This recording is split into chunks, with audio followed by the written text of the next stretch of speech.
Okay, this is like take number 3, testimonial for day number 9. So I was saying that day 8 was good. I had to pack up and travel to Atlanta, and I prepped and packaged everything, and I had enough for 2 days. But the problem with day number 9, where it just all fell apart, was the Airbnb that I stayed in didn't have any ice, and it had a fridge, and so I had everything in the fridge, and I had a plan of what I was going to eat that morning and what I was going to take for lunch so that everything would fall into place. And I got up 3 hours ahead of the appointment that I had, but for some reason it just flew by, and I did not get to sit down and have my breakfast, and that left me having to scramble to get out the door. And there was no ice. It was a little mini fridge, so there was no ice or a freezer. So I thought, okay, I'll stop and get ice. But somewhere between leaving the location and arriving to my destination, I just forgot about it. And I had my hair appointment, which I had gotten it colored, retouched, and then I got a retwist and some repairs on some of my locks. And long story short, I was there. My appointment was at 11.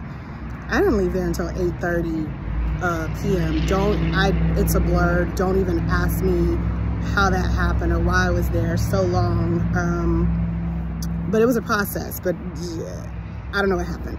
Either way, the problem with that was, even though I had lunch and snacks, once I was in the chair, I just didn't have time to go back out and, you know, tell the girl, hey, I need to stop for a lunch break. You know, she was booked and she was busy, and actually she was, she's a world-renowned stylist. It took me 2 months to get an appointment with her, so she was not gonna sit back and kick back and go, oh, Takia, go ahead and have your lunch, because I understand you're on this meal plan, and let me just sit back and watch you eat. Yeah, no. So I did not get to eat anything, and my food, of course, sat out in the car and the heat, and it was salmon, so use your imagination. That was no good. So by the time I left there, I had a decision to make on, number one, I didn't plan on leaving Atlanta that late. I thought I would be out of there by 3 o'clock, get home in time for dinner, and keep moving.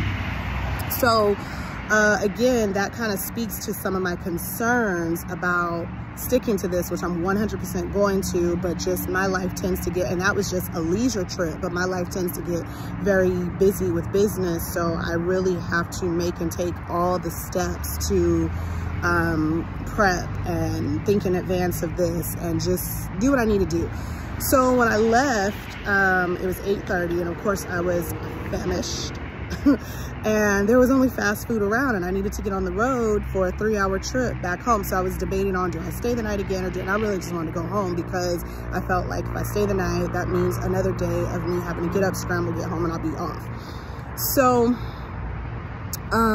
there was nothing but fast food around, and so my brain was searching, like, what can I eat? What I know I'm not gonna find, you know, any restaurant that's like, it's you know, we've got grass-fed beef, or we've got organic this. So I was like, maybe I'll just grab a salad. So I ended up pulling over to a gas station to get gas, but they had a sort of a kitchen with deli fresh food. And so I was able to find a turkey sandwich, and I honestly was like, well, I know I can eat meat, I can eat turkey, and I'll just have a sandwich real quick.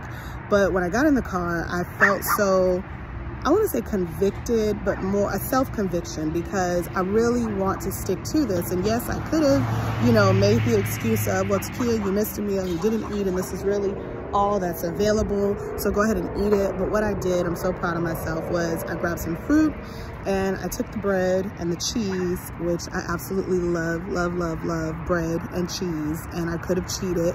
No one was around to see it. No one would have said anything, but I know me, and I would have felt guilty. And one of the things that I love as we're doing this treatment, this process, is Dr. Pete says we're giving ourselves great grace. That was an opportunity. I could have given myself great grace to say, you know, look, just eat something. But I also want to give myself commitment. That's the word. That's my key word during this process, is commitment. And so I took the bread off and I took the cheese off, and it actually had such a good bit of lettuce that the turkey was sandwich with that I was able to just make a turkey wrap with the lettuce. I ate some fruit and I called it wonderful. I grabbed a bottle of water and I hit that 3-hour drive home. I did get my evening supplements in. I was able to stick with my supplements, my morning, midday, and evening supplements. And this morning I'm up and I'm out walking and I'm at the dog park, hence my little one and all the attention. And I am behind. It's lunchtime. I just saw the notification come across that says, what are you having for lunch? And I'm like, breakfast, and then after breakfast snack, and then lunch. So I really got to work on just getting, you know, and I guess the important thing is that this stuff is getting in my body. You know, breakfast for everyone is different, or maybe as long as it's still my first meal of the day, even if it is like 11 o'clock, I don't know, that's a question I'll need to ask, but I'm giving myself great grace there and I'm being realistic, but I am sticking to it. So day number 9, like I said, kind of fell apart, but it was able to kind of wrap up and come back together.